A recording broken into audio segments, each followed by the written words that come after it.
Hello everybody, Chris Gilbert, and this is my lab, Gracie, or an attempted effort at painting my lab. One part is actually accurate, and that is that one ear is shorter than the other.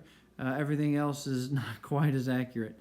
So today I come to you to clear up a half-truth that I know I've used and told people, and I want to clear it up, and we need to start moving forward in a different approach. Time heals all wounds.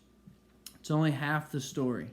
If I were today just slice my hand wide open and say, well, time heals all wounds and go about my day, it's going to get really messy. My whole day is going to get messy, and I'm going to have probably an infection set in. And then people are going to look at me like I'm crazy. So what do we do when we have a wound? Well, let's step back for a second and look at different types of wounds. There's not just the cuts. What about a broken bone? Just walk that off, right? I broke both my arms. My left arm needed 2 surgeries. My right arm, just a cast.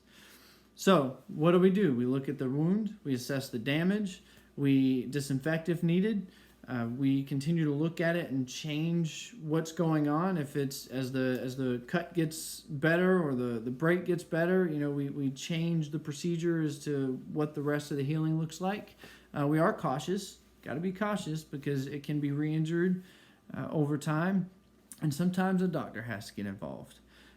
So if you're keeping track, the emotional wounds are not too much different. Being lied to, being cheated on, all these different abandonment, abuses, and things we got to deal with, they're there. It's part of being human, part of life. We're going to get hurt. So what do? Assess the damage. Is it worse than we think it is, or is it not as bad as we think it is? And, trying to separate those emotions and logic from that and assess it, objectively, not subjectively. And then disinfect the wound. Get that bitterness of whatever those emotions are out of the way. You got to take them out. It's easier said than done. I get it, but it can be done. Then we have to look at it and assess the damage throughout the healing process.